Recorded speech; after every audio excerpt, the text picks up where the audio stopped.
c'est un joli coin de campagne vallonnée, un terroir dont elle s'imprègne au quotidien. Dans son atelier à Crespin ce jour-là, les derniers sacs de plantes qui ont macéré. Florence a du travail. Elle prépare son pastis à base de 19 plantes. Il y a 4 semaines de macération et de dissolution des plantes. Car question plantes, Florence est une passionnée. Cette autodidacte a mis 7 ans avant de trouver le bon procédé de macération pour le pastis. C'est l'heure du filtrage et de l'assemblage. Là, je suis en train d'homogénéiser le mélange alcool-anétol pour qu'il n'y ait pas de problème au moment de l'assemblage.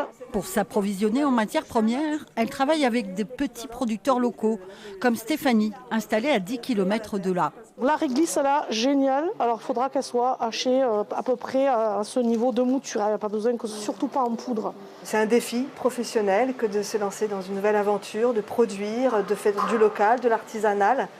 Et puis, ça a du sens que de revisiter des traditions, peut-être, en tout cas, de découvrir des trésors des plantes.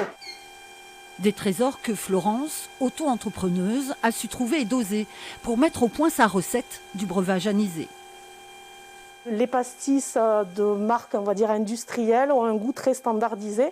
Celui-là est moins, on sent moins l'alcool, il est beaucoup moins sucré et on a une palette aromatique qu'il n'y a pas dans les pastis industriels.